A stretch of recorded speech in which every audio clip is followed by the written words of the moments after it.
on this week's episode of the DW podcast, we've got Chris Cadden all the way from the USFA. Thanks for joining us, mate. No problem, mate. Pleasure to do it. How are you getting on? All right, a bit bored, but I'm getting by. Mental situation, but that's what it is.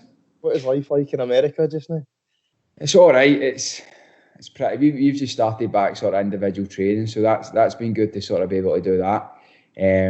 But listen, it's been a nightmare. Just sort of we started off, we only managed to play 2 games, and then we've not played a game since. So it's been a nightmare. But as I say, it's something you've got to deal with, and everybody's dealing with it now.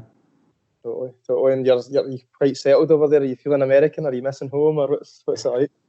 Nah, it's like Columbus. I didn't really know what to expect out here, but since I've been so impressed with it, it's such a nice place, and it's pretty central as well. And yeah, just the place and the people here have been great with me, and the club as well have been unbelievable. So I'm loving it, and yeah, and just gutted that I was my mates, my family, and everyone were meant to come over and sort of I was going to show them, but obviously I can't do that now. Just see it's not quite a new city, Columbus. Is it quite up and coming?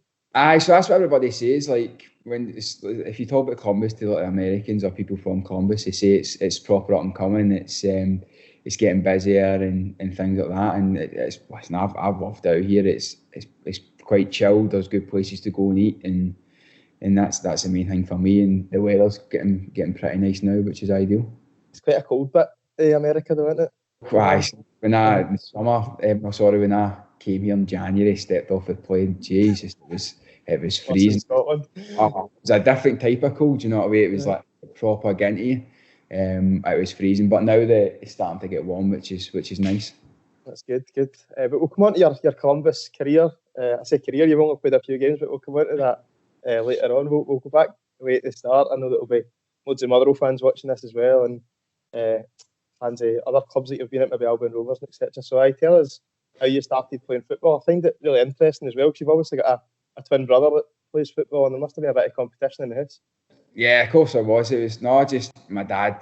Everybody sort of grew up. You look up to your dad, and he played when he was younger. He was at Motherwell, sort of on the books. Didn't quite make it to first team, and then he went to Albion Rovers. Then went to Alba. So just sort of he just had me kicking the ball when I was young, and just loved it, and just something I've just grew up with, and something I've always done, and I'm just lucky enough to have made into a career. What age did you come into Motherwell at then? Were you 10 or 11, was it? Aye, so I was young. So I remember I was playing with Moss End Boys Club, and my dad was doing a bit of coaching, and I remember loving it, loving the boys, loving playing every week, and we had a good team at the time as well, so I loved it. And then my dad was like, look, Motherwell were interested, and there's a few other teams as well, but Motherwell were interested. I think it must have been about 8 or 9. And I was like, and my dad's like, look, you're going to go for trials? But I was like, I'm enjoying my boys' club, you know what I mean? Why would I want to do that? He says, my dad's like, no, you need to go Motherwell, this is the next step. And so went about 8 or 9, ended up signing like the sort of wee youth deals, and just sort of and went from there. And yeah, absolutely loved it. And sort of so about 8 or 9, since I was there, and sort of went all the way up.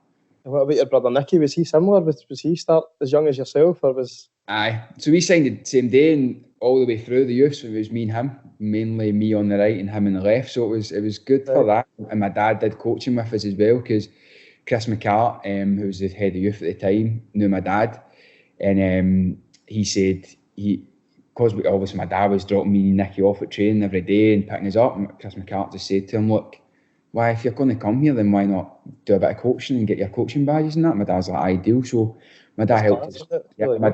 So my dad was there with us every step of the way, and up until I think it was about under 14s, and my dad stepped aside because it was getting a bit more serious, you know what I mean? And we could sort of round about the full time sort of contract time when my dad sort of stepped aside. He didn't really want to be a part of that decision, do you know what I mean?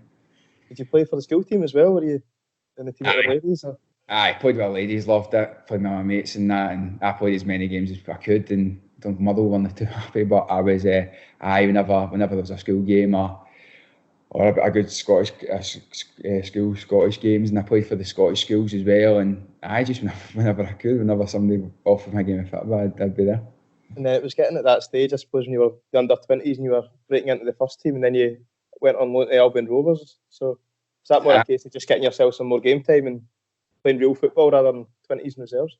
Exactly. So I'd made my debut, but I think I've made 3 appearances that season, but they were sort of like 5 minutes here and there, and I was about 18, I think. I think it was 17, 18, and I remember just sort of the gaffer speaking to me. I think it was Ian Barakov speaking to me and saying, listen, you need more game time, need some sort of first team minutes under your belt, and I completely agreed. And Albion Rovers were there, and it was down in League Two, and I didn't have a clue what to expect, and went there, and I loved every minute of it, man. We were winning every week pretty much, so we were going for the title, the championship, and it was great, and it was proper men's football down there. Do you know what I mean? So I was a young boy, and I went in, and I remember playing my first game and just getting booted up and down the place, man, and it just made it was men's football, and I just loved it. And sort of leading up to that game, and listen, there wasn't many fans, but fans being there and a real something on the line at the end of the 90 minutes. I loved it. And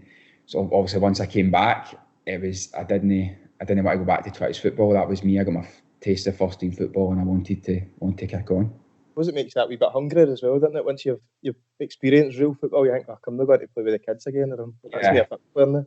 I know, exactly. And then as well, with playing in League Two, you're going, like, they really want to, like, it's a tough place down there. Do you know what I mean? Like the places you need to go and that, and it's a real tough environment down there. Would I be right in saying that you scored in the game that won the league for Albion Rovers? So we were down to, it feels like ages ago. We were down 2-0 at Clyde, and it was like we brung a good amount of fans for Rovers, obviously, and it was like party time. We were going, win this game, and that's us. And then did you say it was Clyde? Clyde you were playing? Like a local derby almost as well. I went to Clyde as well, so it was a good game. It was a big game, and it'd be great to win it there. So then we're 2-0 down, and I remember one of the Clyde players scoring the second and got up to our fans and saying no, as if he's only got and then the ball, if there was a free kick, and I was at the edge of the box, so I'm not anywhere near the box for headers, and ball got played in, and it just came to the edge of me, and I just scuffed this volley, and it just trickled into the bottom corner, and then we end up. So then it was 2-1 at half time. Then we end up. Big John Gemmell scored.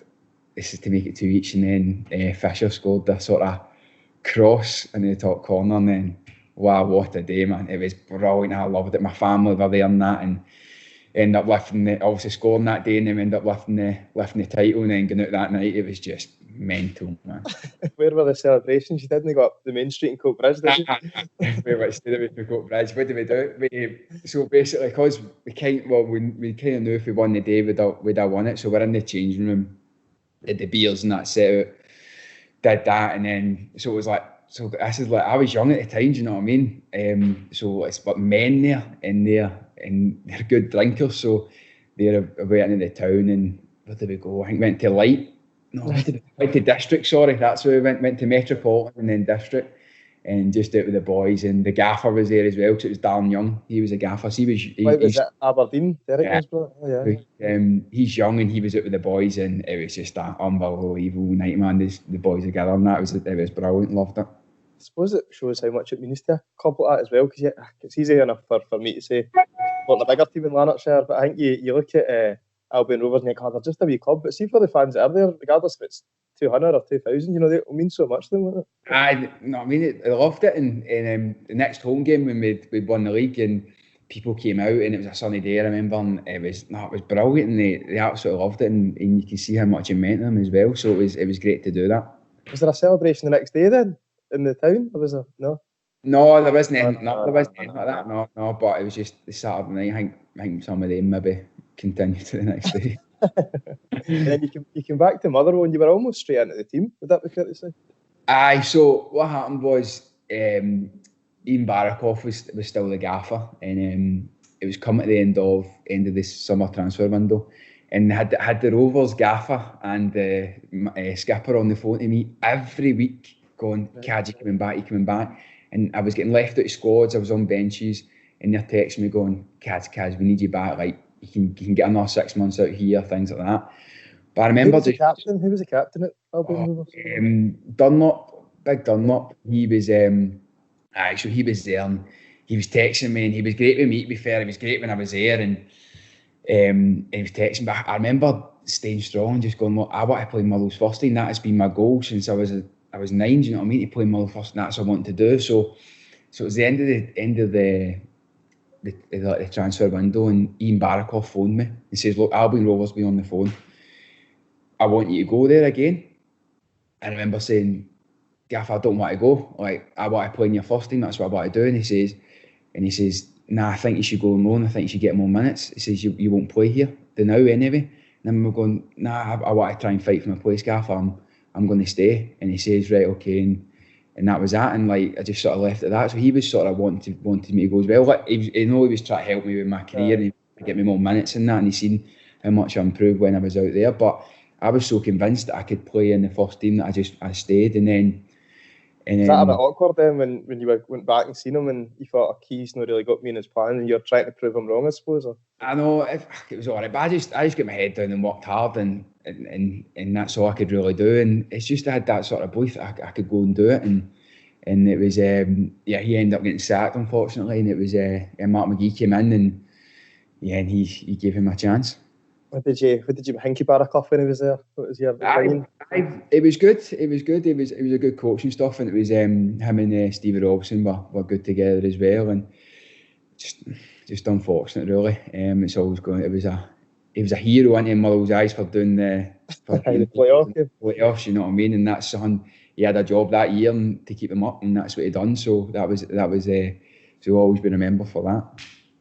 And then the next season, then Mark McGee came in, and that was your big chance. But tell me this, Cad, because in between that, I don't know if it was when Barakoff was still there or when it was McGee came in, but he's won the Youth Cup as well, and it was almost like you'd broke into the first team, but you went back and played with the boys for the final. Aye. So I think I made my first start. When was it? I can't remember when it was. I was about sort of late in the year, and I remember it was Hearts. We were playing Hearts away, and I thought I had a chance of playing, and I didn't play, and like there was a lot of injuries, and I remember thinking I've got a chance. I didn't play, and I think the team got battered. So it was at St John's. It was at Ross County at home, and we were training on the Friday, and he called out like 10 players, and I was in the 10 players, and then I remember looking about, going, Lasley was there, Hamill was there, McManus, and going, this is a good group to be in. And then he went, boys, this is the starting team tomorrow. And I went, right, here we go, this is it. So went and done that, played at Ross County, and then it was at home at Ross County, and I loved it, man. It was brilliant. I think I played well that day, and just to sort of have your first start at Motherwell, it was my dream sort of growing up to do that and to be able to do it. And I remember just after it, I think he took me off, it was 70 minutes, and I remember there was a wee groan for the fans, and then like, because my number got put up, and then I remember walking off and clapping the fans, and there was a stand of it, like the full place was up clapping me, just a young boy sort of making his first start. Buzzing, absolutely buzzing. You know how good the Motherwell fans are with people like that. People come through the youth, they love it. And I remember just sitting down going, wow, that was unbelievable. I can't wait to do that again. And it was I sort of played the rest of the year, which was good. So when was the Youth Cup final then? Was that after that? Yeah. The Youth Cup was so what happened was I played the quarter. I think I played the quarter-finals. So I played all the way up to the quarter-finals, and then there was the semi-finals. I remember I wanted to play in the semi, but I was playing with the first team. Right. So the gaffer said no. He says I wasn't allowed to play because I was playing on Saturday. So I remember being gutted, and I think it was away to Ross County they played, so they ended up winning. And I remember going, I need to play in the final.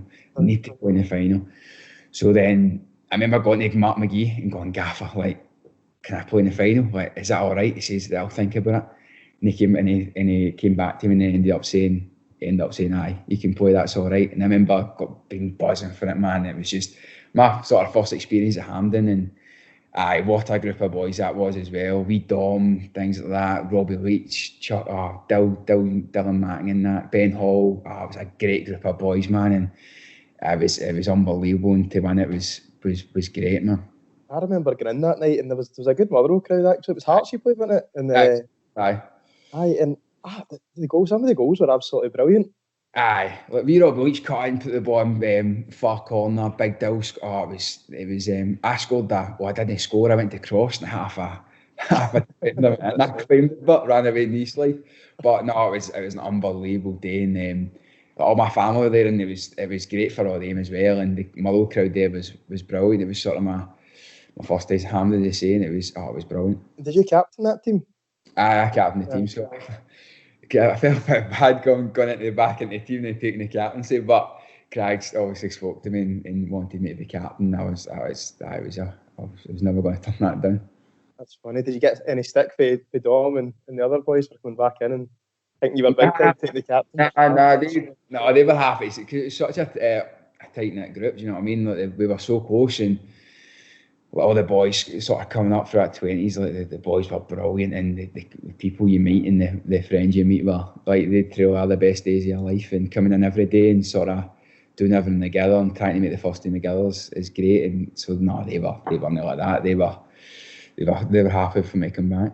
There's loads of stories you hear about that away dressing room at Fir Park when the under-20s were coming up, and obviously you're next door to the first team, but what's your highlights? There must be some fine stories that you've got for that. It's carnage, man. So I'm trying to think, there's tons of stories. Like, you used to worry about what clothes you were wearing then, because you get, like, one of the boys wore this hat in, it was terrible. So he came in and he got the skip cut off it.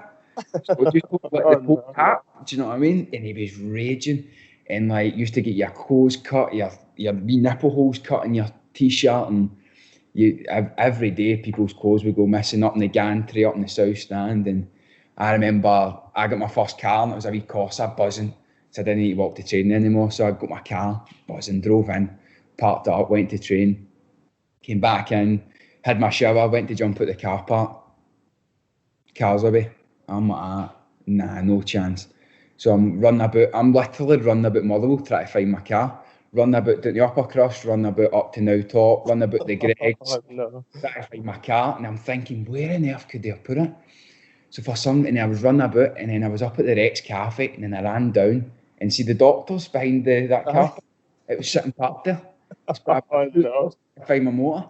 But that's, you know what I mean, it's better banter than that. And who was the culprit? Who was it that pinched it? It was Ian Vigers. I know that for a fact, and somebody who was injured for the 20s, and nobody ever owned up to it.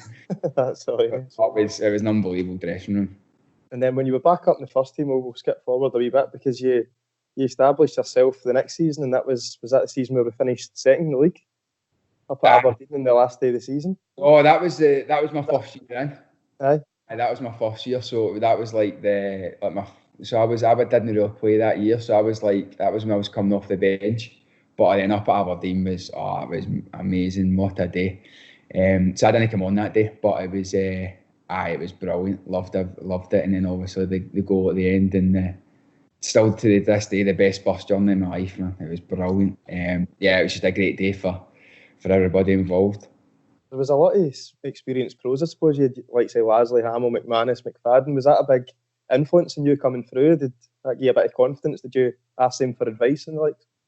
Aye, because to be fair, all the pros you had at that time, the sort of older pros you had, so looking back at your time, the people you had there were unbelievable. So you've got, well, you had Hammy, Laz, Mick, Piero, Faddy came in, Scott McDonald, David Clarkson, people that have all done it, do you know what I mean, had a great career, and people you just sort of try to learn off of all the time, and they were brilliant with me, and Laz was great with me as well, and also as his assistant, Hammy was great, and everybody. But Faddy was probably Faddy was up there with the main one that sort of had the biggest influence in my career. He took it. I don't know. He took a real shine to me, and maybe took me under his wing a wee bit, and he'd have me up the Astro behind Fir Park, shooting with the left foot, right foot, helping me cross, things like that. And Faddy was brilliant with me, and he's had a real impact on my career.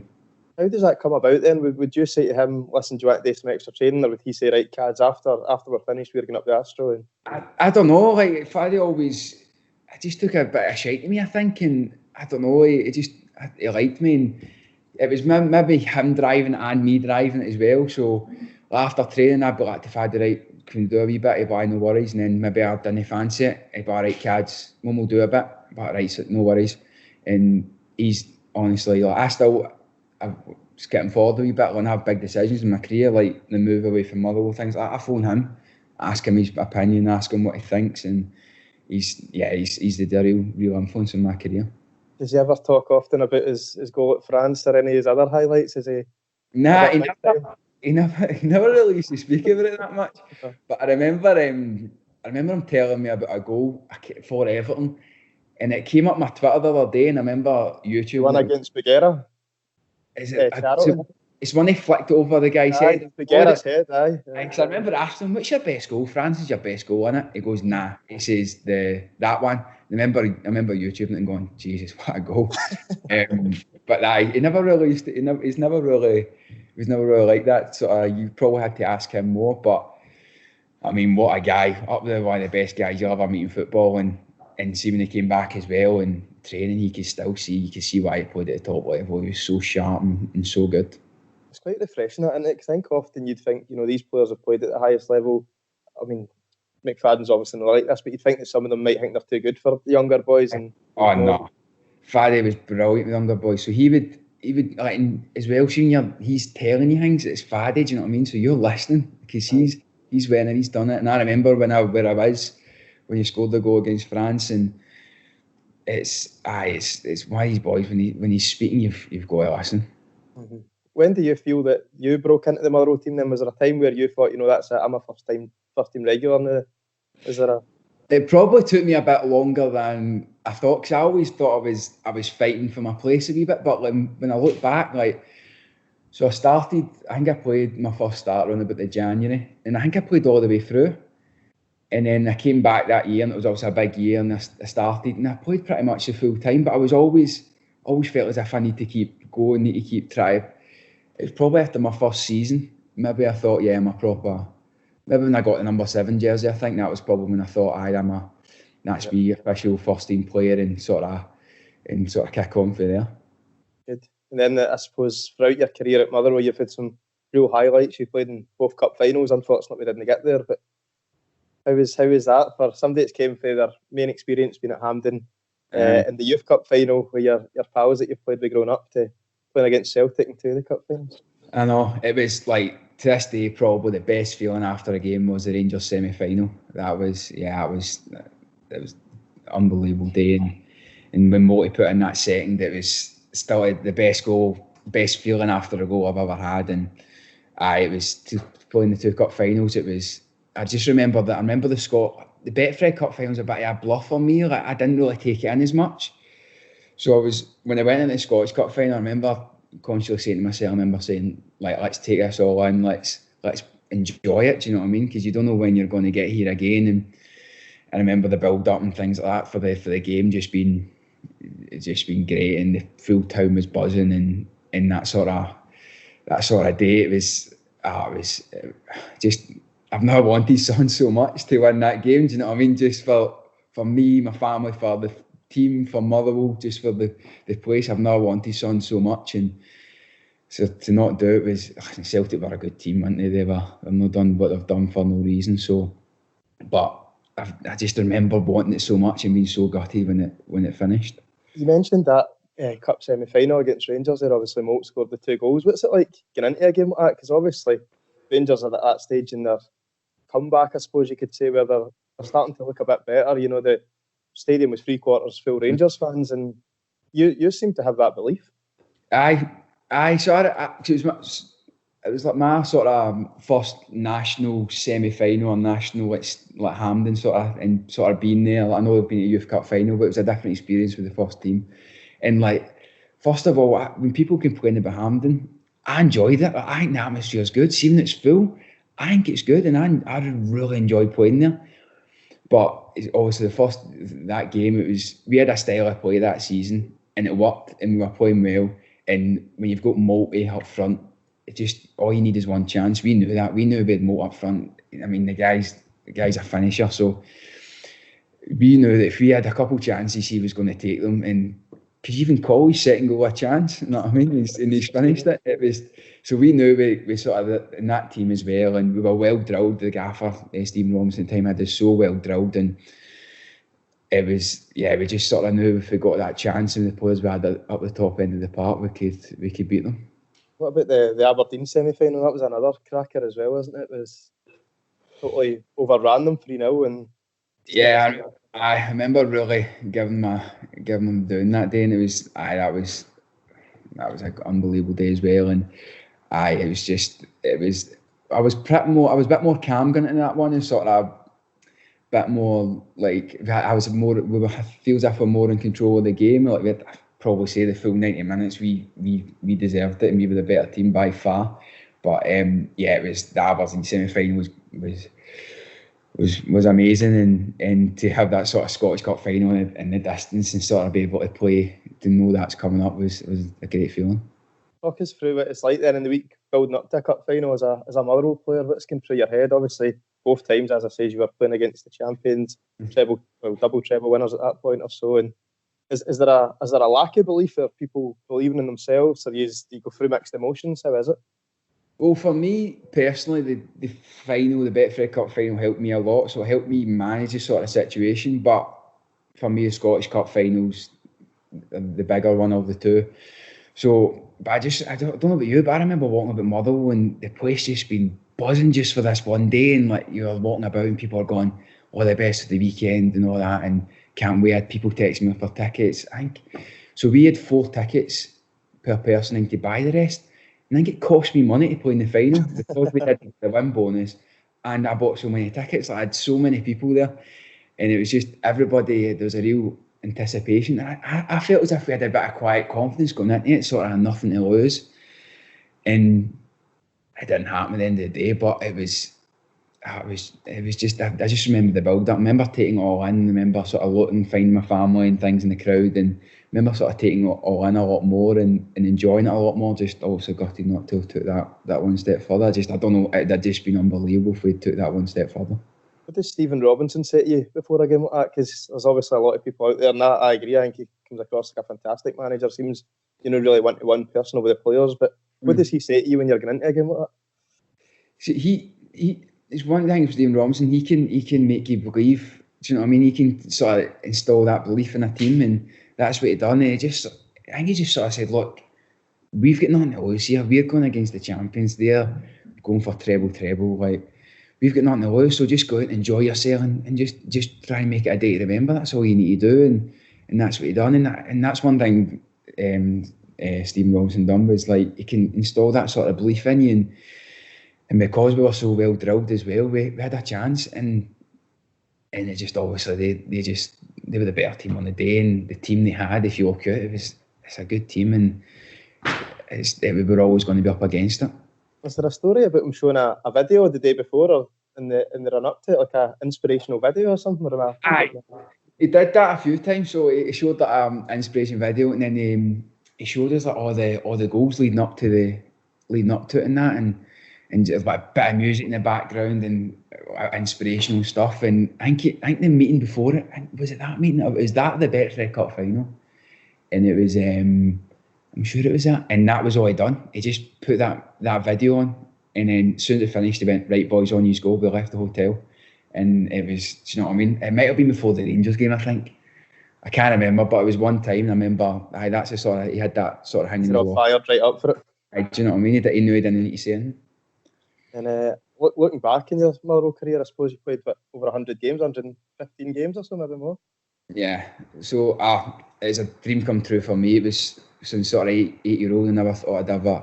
My goal was to play one, to come on the first part and play one game, and to do it so many times, it's just, it's a special. It's something I'll never take for granted, and something I'm so proud of, and all the hard work sort of paid off to be able to do that, and I loved it and loved my time there, and just playing for your hometown club, whoever gets to experience it. I know many people don't, but it's something that I absolutely loved and cherished forever. I suppose when you were leaving, there's obviously been a lot of whispers and murmurs around that, but speaking to you before we set this up, I know you kind of wanted to set the record straight on what your opinion on that was. I know that, obviously Oxford were interested in you, so were Columbus Crew. What actually happened from your point of view then?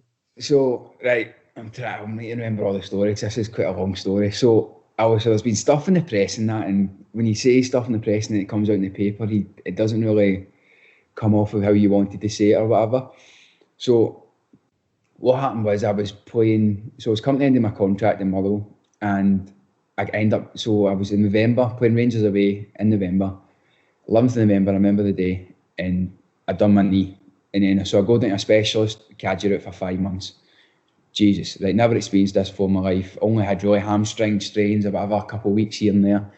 So I'm like, right, 5 months off football, I'm in a leg brace for a month, I literally can't bend my leg for a month, my left leg. So I remember my contract was up at Motherwell. So I remember saying, right, I need to get back on the pitch and just get back playing for Motherwell. That's my main target. So I do that. I do my rehab well. David Henderson, the physio at Motherwell, and the gaffer as well were unbelievable. And everybody at Motherwell were great with me, sort of helped me through my injury. So then I come back and I start playing again and sort of maybe get about 3-4 starts, I think, towards the end of it. And then, so I remember sort of my contract was up. So I remember speaking to my agent. And I think if you were looking at me personally, if you were a fan looking on, or if you'd watched my career and sort of followed my career, you kind of knew I needed a change. I needed a change of scenery. I needed a new challenge. So I said that to my agent. He said, look, I think I need to progress my career and try and go somewhere else. And because I was comfortable at Motherwell and I was living at home, a mile away from the stadium, surrounded by my friends' family, I think I needed a change and just sort of to go and try and progress myself as a player and a person, sort of at a different stage. So I said to my agent, and he phoned me and he says, look, I've got an MLS team I'm interested for in you, Columbus Crew. So I say, right, so I type in Columbus, where Columbus is in Google. So I'm like, right, Ohio. So I do my homework. I do my homework on the club. I do my homework on the MLS. Do my homework and everything and sort of have a right good look at it. And then, so the guy, there's a Scot, so the chief of scout out here is Scottish. Right. And so he's Scottish. So he phoned me. Is he a former football player or is he? Oh, so he used to work at Celtic and things. Right. So I don't know if that's how I came on his radar. I don't know how Columbus Crew, how I've got on their radar or whatever. Right. So I remember he phoned me. I remember speaking to him and he's going, look, Cads, like Columbus now, we've got a new stadium coming. He sent me pictures of the stadium, and if you go on Google, you search it, this stadium is like next level stuff. We've got a new training ground coming. We've just been bought over by owners. They're going to pump money into the club. We're about to buy a number 10 for 8 million. We're getting another guy in. We're getting this team in for next year. And I remember thinking, wow. And I remember coming off the phone. So he phoned me when I was at Starbucks, my mum and my brother. I remember going out, phoning them, coming off it, and after speaking to him and sort of listening to it, I was like, Mum, this is what I want to do. I said, Mum, my brother, this is where I want to go. This is the new challenge I need in my career. So I remember having my mind made up. And then Oxford phoned and Karl Robinson phoned, and he was great as well. And he was speaking to me. He spoke Oxford great, and I had this sort of choice between the two. And I remember going, listen, I want to choose Columbus. So So then I say to my agent, look, I say to Karl Robinson, look, I fancy MLS. And then I say to my agent, look, I want to go to Columbus Crew. He says, right, no problem, I'll speak to them. So my agent phones Columbus and says, look, compensation's due for Chris. And Columbus like, no problem. And then my agent he says, right, that's it, left between the two clubs. We just need to sit and wait. So it took away ages, took maybe a week and a half. I'm on holiday, sort of waiting by my phone. And then my agent phones me and he says, right, so Columbus have contacted FIFA about, because it's different, compensation are different from the size of the club and where you are in just sort of FIFA rankings. It's almost like FIFA category A, category B, category C clubs, don't they? That's the thing. So it depends on what category you're in. So FIFA come back to Columbus or whatever and say, look, MLS teams don't need to pay compensation.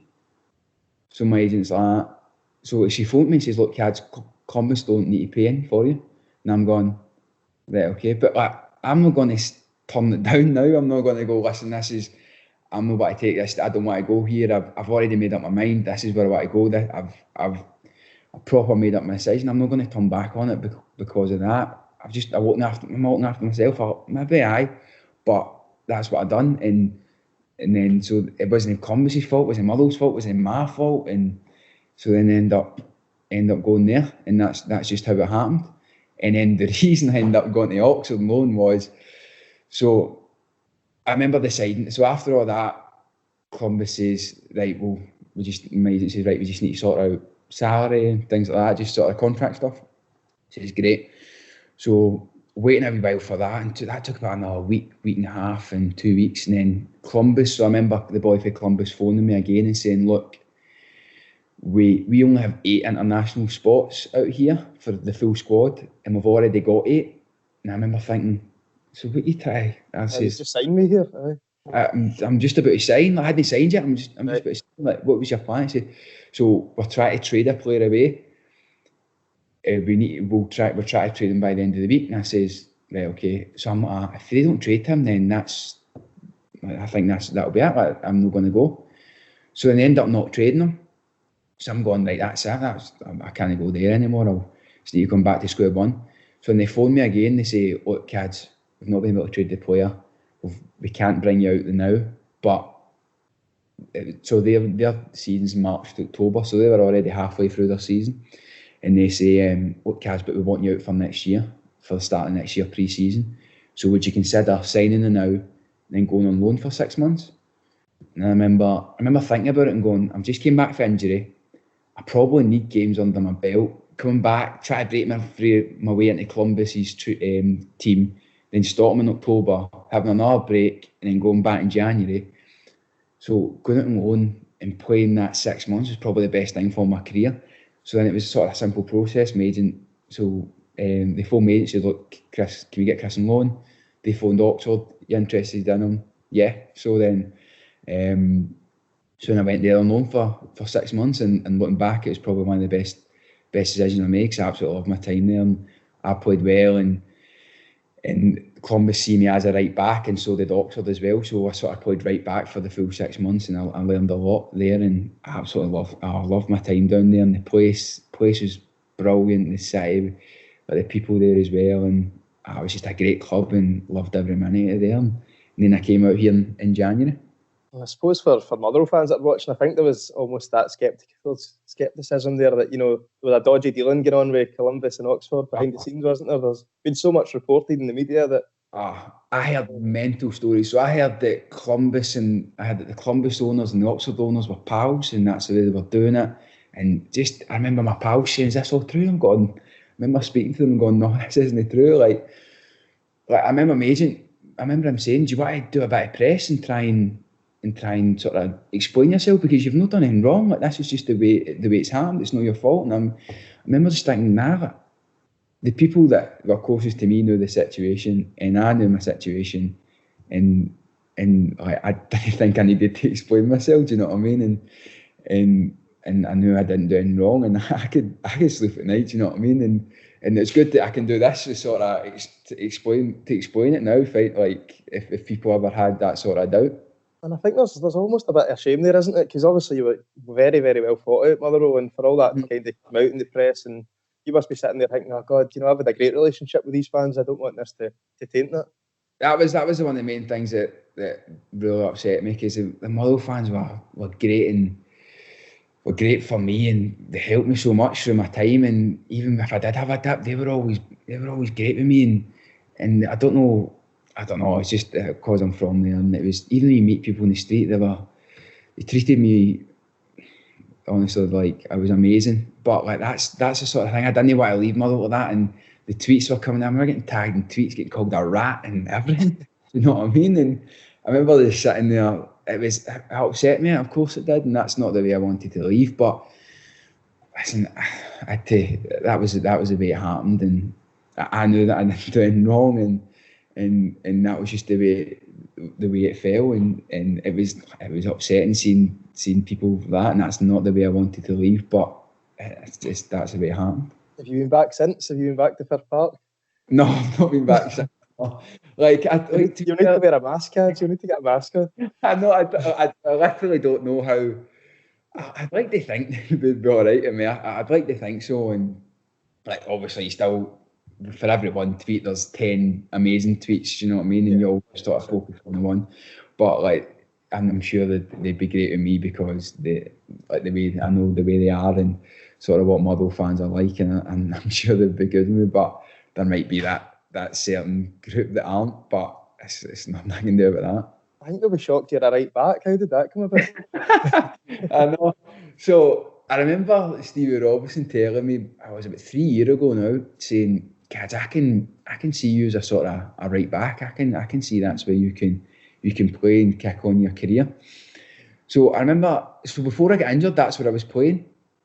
I remember enjoying it and playing pretty well, sort of running and attacking. And it was just obviously the defensive side I'd need to sort of nail down and get better at, like defending crosses and whatever. But because I was sort of a winger before, sort of going forward and running forward was natural and probably a bit more natural, like coming from deep and sort of being more powerful coming forward. Because I was never going to be that winger that was step over, and beat a man with tricky feet. Like, I was more a powerful runner. And I remember, so then when I was going to move, and Karl Robinson and the gaffer at Columbus and the people at Columbus, and they all see me as a right back as well. So if I went to Oxford, that's where they see me. And as soon as I went down to Oxford on loan, he gave me the number 2 jersey and just said, "Look, this is you, that's you, you're a right back now, just mentally prepare, you're a right back now." And Columbus were the same as well. They gave me the number 2 jersey, and that's their thinking behind it as well. And that's why, yeah, that's so. And as you look sort of forward, it was great playing all these positions, but all the top players and all the better players have got this one nailed down position. They're sort of specialist in their position. That's what I'm going to try and work on, sort of being a right back. And I'm loving it. I think it is my best position, I'd say. They absolutely loved you at Oxford as well, didn't they? You need to ask them, but I loved it, and I played well, and the team were playing well as well. We had a right good team down there, and we were pretty much winning every week, and we were playing good football. And when you went down, I didn't know what to expect down in League One, because the Championship's always looked highly up in Scotland. Everybody thinks Premiership's obviously next level, the Championship's a right good level, and then League One's a bit, people don't really give it that much credit up in Scotland. So I went down sort of not knowing what to expect, and first day of training, I'm like, there's some good players here, and the way we played as well, and there's people that could go to the very top. We had 2 boys move in January, Baptiste and Fosu. They went to Brentford, they're playing the Championship, they went for millions. Got a wee boy, Cameron Brannigan, in the middle of the park. He came for Liverpool there. He's tremendous, and so real good players. And then you play against players as well, and it's a good standard down there, which I was surprised by and enjoyed. And you play at really big stadiums as well. Would I be right in saying you made your debut against Sunderland, and it's big teams, eh? So that's what I loved about it as well, and it was just, obviously I needed that new challenge, and coming down to England and playing different teams and go to different stadiums, because obviously in Scotland you play the same teams 3-4 times a week, do you know what I mean? 4 times a year, sorry. And so playing a different opponent every week and sort of looking and not knowing the winger you were playing against, having to look at his clips and see what he was like, because every time you came up to Scotland, I played against the winger. I played against him before, know what he's doing, and so it was that fresh. So it was that fresh challenge that I needed, and it was great. And Sunderland was my debut there was great. We should have beat them 3-1 each, but Sunderland are a massive club, aren't they? And they'll only go up. I think it would be fair to say, at that time of your career, that helped you for this move to America, because obviously, as you say, you're a boy from Bells Hill that's playing football 10 minutes away from your house, and you've never really been away from home, and then to go down to Oxford first before moving to the States must have been a wee bit of a stepping stone, almost. So I've never moved. So when I was at Motherwell, I was living in North Motherwell. So I was living in my dad's house. So I'd never moved out. I was always there.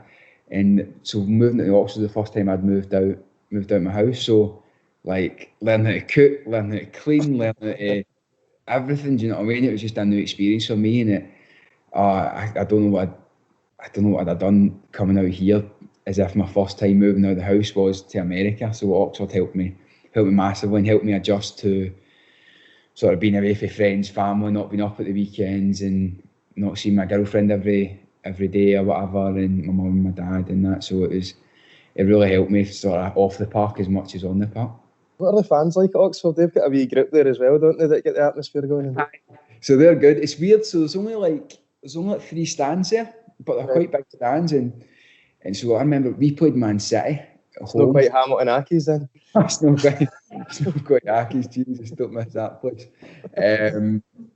So, but like when we played we had a cup run, and I didn't play in any of the cups. I just played in the league. The other right back played in the cups, and we played City, West Ham, and the atmosphere was I think there was like 12,000. I think we played Peterborough, it was Wickham, and it was a big sort of top of the league. It was like a must-win game for us, and they were at the top, and we were sort of pushing for the top. And there was like 11,000 there, and the fans were great. And it's a different atmosphere to Motherwell though, because I don't know what it is. It's maybe Oxford's a bit more. It's not as working class as Motherwell. A bit more middle class, Do you know what I mean? So I don't know if maybe folk were in the cutting hangs for the terrace, and then folk were a bit more reserved. Standing, do you know what I mean? I don't know if I don't know. It's Oxford. It was a different atmosphere to Motherwell, and the pack. There was all maybe a bit more passionate than Motherwell, I'd say. That's what I would use to describe, and you can tell that at Motherwell, like people's weeks were determined by your result on the Saturday. Do you know what I mean? Like their Saturday night be ruined if you get beat. But like down at Oxford, maybe not as much as that feeling as Motherwell. But that's maybe the difference. They just want to win that boat race against Cambridge, didn't they? I know. Jesus. So when you were leaving Oxford as well, that was, I wouldn't say controversial as well, but they were trying to keep you, weren't they? They didn't want you going to America. Yeah, so the gaffer was pretty vocal in wanting to keep me, and he'd pull me in the office pretty much every week and just sort of say to me, so Kaz, I want you here, I need you here, and listen, it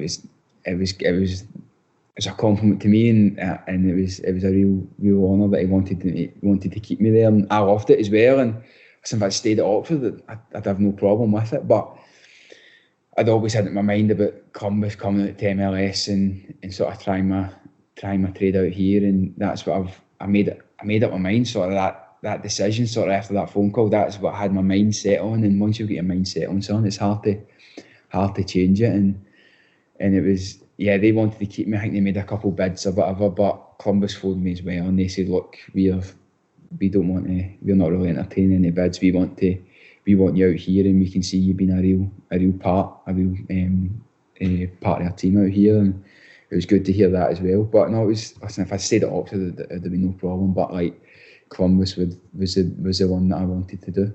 You'd done your research, you said. So what was it like before you went out for Bells Hill to the USA? I know, it's a bit different. Were you nervous? Were you worried or scared? So nervous. I remember speaking to my girlfriend before it and going, I didn't, when I made the decision, I didn't realise how big a move to America would be. And sort of the week before it, I was starting to get more and more nervous and going, right, it's sort of hit home, do you know what I mean? It's this sort of thing, the distance that I was always looking forward to. But then when it came up, like it was 2-3 days away, you were going, right, this is it. This is what's going to happen. So, of course, getting too personal, I suppose. You says there you spoke to your girlfriend. Was there empathy for your friends or family or your girlfriend that says, I don't want you going? So before I made the decision, I spoke to my dad about it, and he thought it was the best for me. And then I remember speaking to my girlfriend about it, and she's saying she's been unbelievable. So she's just basically said, listen, this is you need to step in your career. This is what you need to do. Like, don't let me or anybody else hold you back. Like, this is what you need to do, and you'll regret it if you don't. And I would have if I didn't take this step. I regretted it. And so she's been great with me, and she was looking forward to it as well. So she came out here and loved it. She was out here for a week in March, and she loved it and loved the place, and sort of going out for dinner and meeting a few of the boys and met a few of their girlfriends or whatever. And they made her feel at home as well. So she literally can't wait to come back out. Just I don't know when it's going to be. Shame it, the situation is coming in. I know. What was it like getting into a dressing room in America compared to a dressing room in Scotland or England? Then what was the first day? It's completely different. Like, I think it's because there's more people, like there's more nationalities in a dressing room. I've never been in a dressing room where maybe I think 5 or 6 people. Maybe more than that, maybe about 8 people in the dressing room in Columbus. Their first language is Spanish. Do you know what I mean? The English boys can't understand me out here, never mind or the American boys, can't understand me out here, never mind the Spanish-speaking boys. So that's one thing I noticed, like, sort of having the different languages and things, and realising how strong my accent is as well. Like, when I first came out here, I keep having to tone it down because they literally can't understand the word I'm saying. Like, even like, the boys I've been hanging about with more, they get it a bit more, but they get used to it. But like, see if it's little things like when you go to shop, when you go to Starbucks to order a coffee, they have not a clue what you're saying. Like, it's honestly, it's mental to try to speak it here, but Do they think you're Irish? No, I've had German, I've had Irish, I've had English, which I didn't like. I've had all sorts, but it's been great and I've loved it. But the dressing room is it's a different vibe. And listen, nobody's gonna move my car in Columbus. You know what I mean? Nobody's gonna hide my clothes in Columbus. That sort of, I don't know if that's going to happen. What do you think would happen if you tried something like that over there? Would it just not be well received? I'd maybe give it a year, maybe, and then see what's happening. That's hilarious. And I mean, for me, I look at the MLS and I see it as the league that's potentially growing faster than any other sports league in the world, be that baseball, American football, and it seems that in the States, soccer's really, at the height of things just now. It seems to be a real hype around it. And is that pretty fair to say? So what happened out here as well? So with Columbus Crew, so when I was going to sign with Columbus, they didn't know, maybe a month before it, they didn't know. So people tried to move the Columbus Crew out of Columbus down to Austin, Texas. Right. They just tried to move the full team, and like the city and the people and the fans or whatever just sort of clubbed together and sort of saved it from getting moved. So this is like the first year where they've just sort of made sure it didn't move, and like the buzz, like you actually literally, it's the most American thing ever. You'll be walking down the street and there'll be like flags, like Columbus Crew flags, sticking outside people's houses and in their windows and their cars and in shop windows and that, and it's great, and it's well respected out here, and with the new stadium as well coming. If you look at pictures of that, that's got to be top level, and it's a real good time to be out here. And also we just bought a boy for 8 million, Lucas Celerion, and you want to see this guy, man. Unbelievable, eh? Oh, wow. Where did you buy him from? So bought him in Tigres, I think, down in the Mexican league. So bought him. We've got Darlington Nagbe, who's played in the league for years. He's not lost the ball yet in training either. He's a Rolls Royce. And we've got a real proper good team out here, and we were kind of quietly confident, I think, before all this happened, about maybe I'll play off and then sort of see taking it from there because of the sort of team we've got. And when you, I mean, obviously with what's happened, you've not got to play a lot, but you've played 1 or 2 games so far. Yeah, so we played New York at home, so I came on for that, and listen, this one I played at Seattle away, came on as a left back, mate. You're joking. There you go, mate. Came on as a left back, so left back went down injured, and Gaffer went, Cadger, you're coming at half-time, Cadger coming on at left back. I'm like, wow. So never played there before. Didn't touch. I think I touched the ball on my left foot. The full time. It was.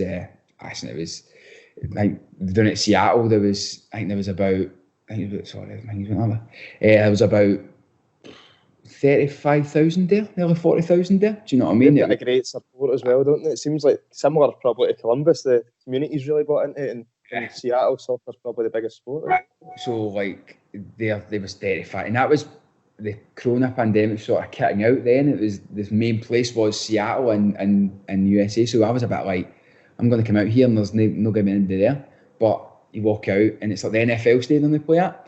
So you walk out and it's like the lower half of it, and it's just packed, and it was a great place to play. That's brilliant. And when you made your debut at New York at home, wasn't it? Was it Dyer that was the manager? Dyer was the manager, and Gary Mackay-Stevens on the bench as well. So I came on, and I think I came on for about 5 minutes or so, or 10 minutes or whatever. And it was just sort of my first sort of taste, and it was a good experience. And it was good to get the win as well, and it was my first sort of game at home. My girlfriend was over as well, so it was good for me to come on when she was there. What's the standard like? How does it compare over here? It's good. It's obviously speaking to a few of the American boys that have been in the league for years. I think it's grown, as you say, at a rapid pace, and the standard out here is good, because like when I was looking to come out here, I was looking at the teams, right? And you're going like Zlatan's out here, Rooney's out here, there's Carlos Vela's out here. Do you know what I mean? And then when I came over, Thierry Henry's taking a team, Bojan's out here, Wanyama signed. These are top players. Do you know what I mean? And these are players you're going to play against, and that's what you want to do at the end of the day: play against the best players. So the standard's great, and what they say over here is like, all the people from England or the UK think they're going to come out here and walk MLS, but I never had that mindset. I always thought, this is going to be a good standard. I need to play well, get in the team and do that, and I've done that, and it's the standards it's not surprised me how good it's been. What would you say to other Scots or Brits looking to maybe go to the MLS? Would you encourage them? I'd encourage them. So I spoke to Johnny Russell in... Of course, aye. Where is it? He's at again? He's... Kansas. Aye. I remember seeing that the fans did a big display for him and all that, and he's a hero. He's flying out here. I think the fans love him. So I spoke to him about it, and I spoke to Sam about it as well. Sam Nicholson, he's in Colorado, and they had nothing but good things to say about it. They said the standard's great, the lifestyle's great, and they didn't have really anything bad to say about it. So they were part of the convincing as well for me to take my step out here. You mentioned earlier that you phoned Faddy as well. What was his thoughts? Was he jealous that he didn't get his move out and you? I think he was trying to get a move out, wasn't he? So he was. I sort of told him in that, and he gave his honest opinion. He says, "Yeah," he said, "Kaz, the MLS is a good league, and I think it's a great opportunity for you out here." And he was all for it. And obviously, when I took probably the main two people I got advice from my careers. My dad and then probably Faddy, and these two were all for it. So I was like, listen, I'm going to take it. What's it like being a soccer player in the States? You walk down the street, do people recognise you? Is there a lot of social events where you have to mix with the fans and stuff? Or is it? So it's well respected out here, and you sometimes get the odd notice and things like that. But it's quite a big city, and I think they've got two professional teams. So it's the Columbus Crew, and then it's the ice hockey, the Columbus Blue Jackets are called. So we're the sort of two main sports teams in here. But you've got Ohio State College football. It's massive, isn't it, college football? They get 105,000 at their games. You're joking. Like, it is ridiculous. I think that starts in September. So hopefully all this passes over and I can maybe go to a game. But I think that's the main sport here. Like, if you're getting 105, you know what I mean? And I've been outside the stadium and sort of walked about the campus and that, and it's the stadium's wow. It's massive. So so when you're, but then the main thing is though, like when I speak to people, like if I'm at a coffee shop or I'm at the supermarket or whatever, and hear my accent, they go, "What are you doing here?" And you go, I'm working over here. Or what you doing for the Crew? They're always buzzing and that and talking about it and that. So it's been great. When are you going to be getting back to football? Jesus, I don't know. Well, there's been sort of rumours about a sort of a tournament down in Orlando. Don't know what the script that is, or I don't know. It's just sort of rumours at the now, so I don't really know what's going to happen there. But I just want to get back. I just miss normality, but everybody else just want to kick on. Obviously, listen, people's safety is the most important thing now, and making sure we stop the virus is the main thing in that. But you miss football, don't you? You miss watching it, you miss playing it, you just miss everything about it, and the sooner it can get back, the better. God, that was a scripted answer, a football player answer there. People's safety is the most important. What's your opinion on Donald Trump then, since you're in the States? I don't know. I'll not put you on that. I can't say that, man. Just get my phone from. And so what else was I going to say to you there? What we've not touched on, I suppose, and you can tell me if I'm wrong, but I would say probably the highlight of your career is your Scotland debuts as well. The two performances that you had for Scotland. 100% the highlight of my career. It was the best moment of my life, son. I'll never ever forget. And I remember So it was a week leading up to the Scottish Cup final. So I remember Faddy was the sort of the assistant manager there. So he phoned me and says, That's what it is. It's an inside job here, Faddy's. But I'm not caring. So he's phoned me and said, listen, kids, I think there's been rumours that they're going to call you up. And I says, 21's, aye? He's going, nah, first team for the summer. I'm going, right. He says, just make sure you have a good cup final. Aye. No pressure. No pressure already. So then, I remember the day, it was a Thursday, I think it was 17th of May. A guy from Scotland, sort of Frank's the sort of play liaison at Scotland, he phones me.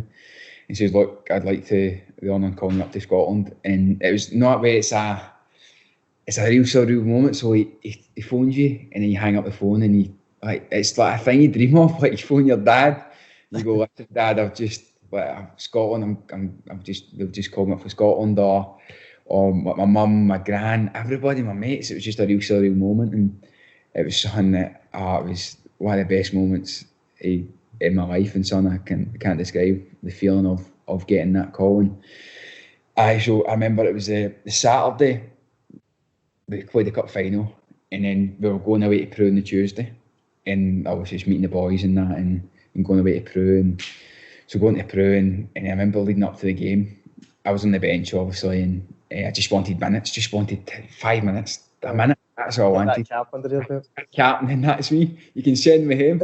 But so I remember going up to the game, and I remember it was like an hour and 45 minutes before we got to the stadium. We got there an hour and 45 before, and the stadium was full. Like, I didn't realise how much the South Americans love their football. Like, it's crazy. The stadium was full, and it was their party because they were going to the World Cup at the time. And then I remember, so there was about 10 minutes to go, and Alex McLeish goes, right, Cad, just get warmed up, you're going on. And I'm like, wow, warming up, whatever. I'm just looking towards, right, come on. So he goes, right, calls me up. He goes, right, I come on right mid. I says, right, perfect, Dad, playing goal, mate. But anyway, right mid, no problem. So I brung on. So it's for 5 minutes to go, and I'm just running on, going, right, this is my dream. This is me. This is a dream that I've had. I'm doing it.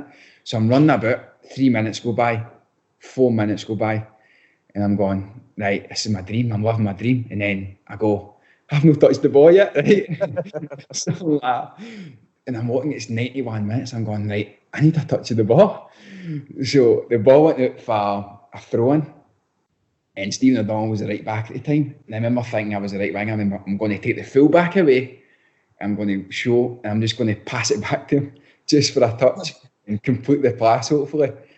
So then I take the winger away, I come back, and I go, yes, and he throws it on my head. And it's like, and then the final whistle goes. Didn't touch the ball? Touch the ball.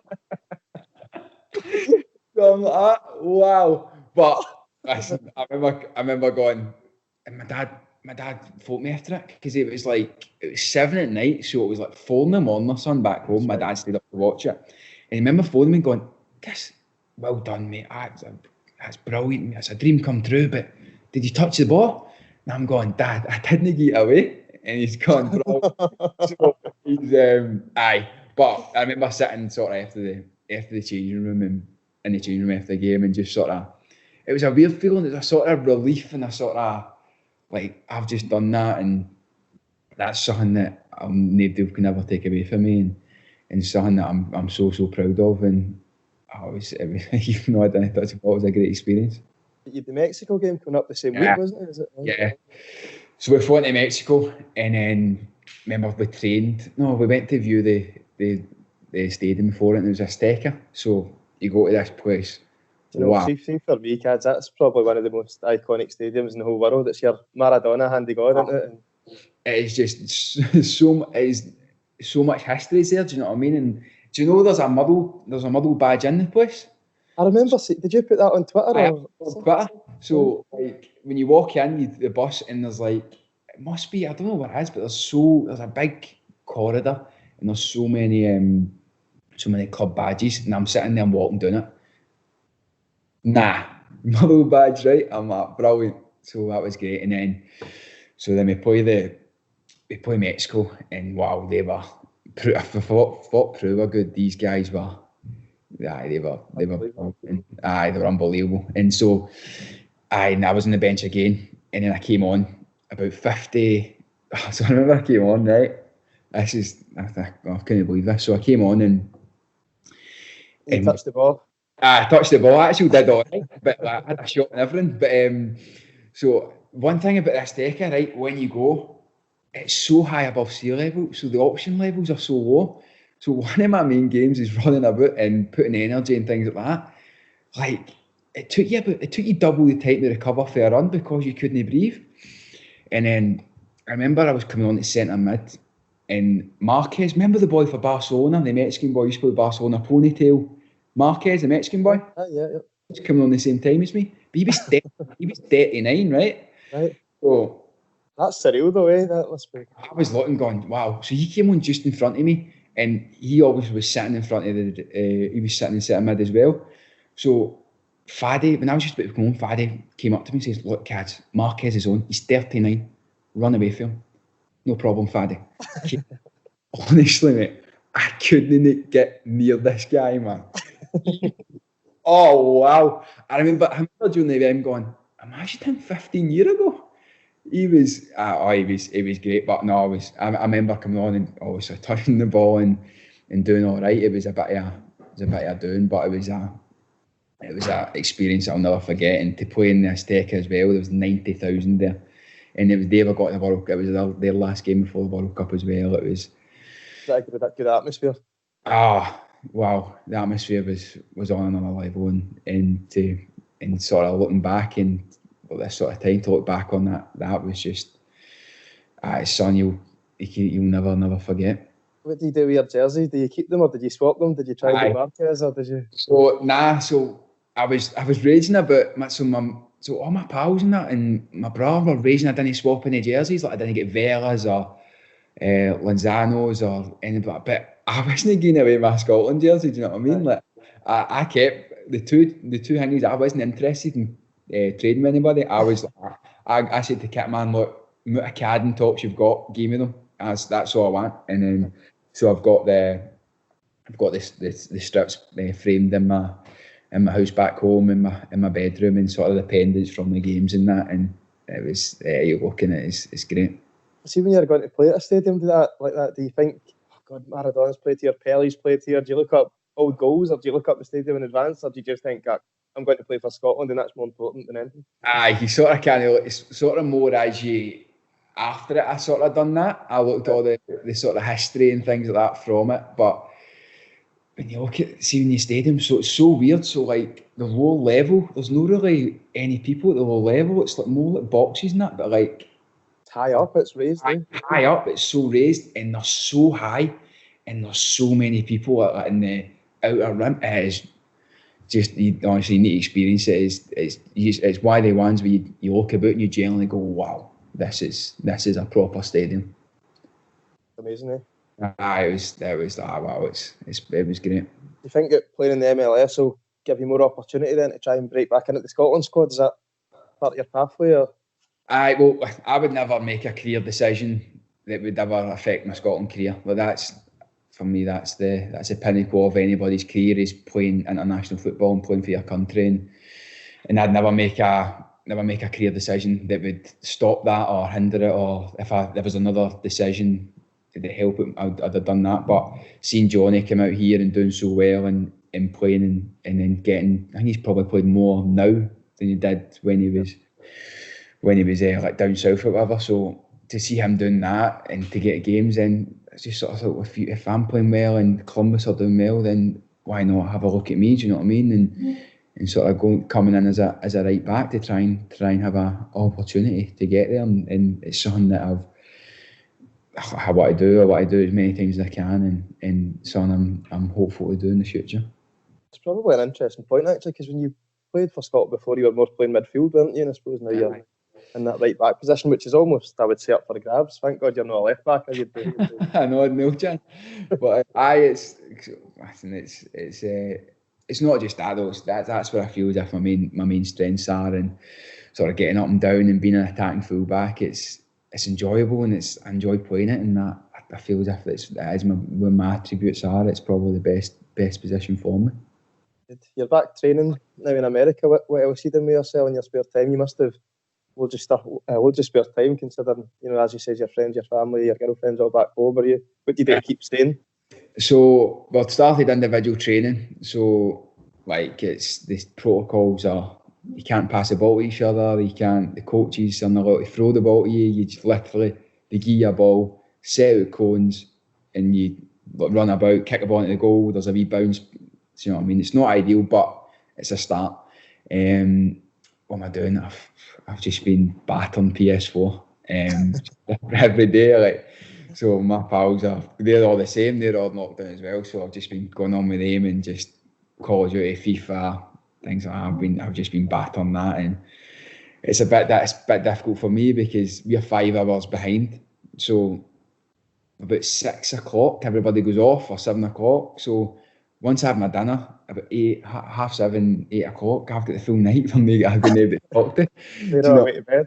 They're all away to bed. So I don't know. I just fire a series on or whatever and things like that, and just try and get the night over with, and then go on to the next day. Have you been out seeing the city much yourself, or have you been? So cities. So I'm not too far from sort of downtown or whatever. And downtown, as they call it. Wow, sounding American now. I know, Jesus. The city centre. So I'm a 5-minute walk, so I always go down. And before this all happened, I would go down and meet a few of the boys or whatever, and go out for a meal and that, and things. And it's a lovely city, and a city I really enjoy living in, and everybody that lives here loves it as well. So yeah, I've been about seeing it, and it's real. Obviously, nice weather's kicking in now, so. That'll help. What about the boys for the team? Have you get who's your best pals that you've been hanging about with? Yeah, so integrate quite well, Cads. Do the Spanish boys mix well with the American boys and the? So what they Columbus are great with. So what they do is they make sure that you're sorted. So as soon as I came out here, they've got 2-3 player liaisons. So as soon as you come out here, they get your number. They text you how you doing. There's a hotel for you. Go in there. They meet you the next day. They say, look, these are apartments that are available. Where do you want to live? Whereabouts? Do you want to live in the sort of city, or do you want to live outside? Right, you need a car. When you get your license, right, this is where we'll get your license this day. And to settle in, it was just because I wouldn't know where to get a license for, where to get a car for, where to live in Columbus. You wouldn't have a clue. But these guys, when I was ordering furniture in my house, they were ordering it for me. They were going, what do you want? Right, I want that. Right, I'll get that. That's the best website. That's a good deal. Take that. And I'm like, right, perfect. So it was, they've been great with us. And the boys, I've sort of got close to a few of the boys out here. And so a boy called Josh Williams and Hector Jimenez and Miguel Berry, they've been hanging about with them, and sort of before this lockdown sort of happened, I'll be on the phone to them and things like that. And before this all happened, obviously I'd meet them for meals and go out and hang about with them and that, and get a bit of a coffee or whatever with them. So they've been great and helped me settle in. What, you driving a pickup truck? Pickup truck? Nah. I just got a wee Audi A3 just to zoom about the city. And you're right on the wrong side of the road. You've not been crossing any ball. Wow, that was an experience. So I came out and I remember. So what they do as well. So you land, and then they say to you, look, we'll hire you a car to get you about. And I remember going, right, but it's the wrong side of the road. So they says, nah, we can't do that. So they got my taxi at the hotel. So then they say, look, do you be able to drive? I say, right, I'll here I go. So they hire you a car, and you grab a motor and you're driving about, and it's. But what you can do here, right? Listen to this one. So you can drive up to a red light, and see a red light. You can turn right if you want when it's red. You just need to watch nobody's coming. Oh no! So I'm sitting turning right at reds, shiting myself. There's a car coming. So so it's. I'm better now. I can do it all now. But it was. I was nervous every time I jumped in the motor. Hopefully I make it to training today. But you said you were going out for meals. Are the portions as big as folk make it? Are they? Oh wow! First time meal, got pasta, bang, ate half it. Going, I literally can't eat anymore. I don't know how people do it. And they just everything's just over the top here. So over the top, but everything's just bigger. So like when you go to an MLS game, the national anthem's going off, there's fireworks going off, stuff like that. Everything's just bigger. Do you know what I mean? And and it's just the portions, everything's it's massive. Have you to sing the anthem? No, I just stand there. I don't know the words, so I just stand there. And all the American boys get the hand on the chest and everything. That's and brilliant. It's good. It's good in the full stadium singing. It's good experience. Sounds like you've really settled in then. Yeah, I enjoying it. Just sort of bad time for this sort of pandemic to hit, but I just can't wait to get going again. And I've loved out here ever since I came. Listen, Kaj, thanks very much for your time. It was a joy talking to you. Thank you, mate.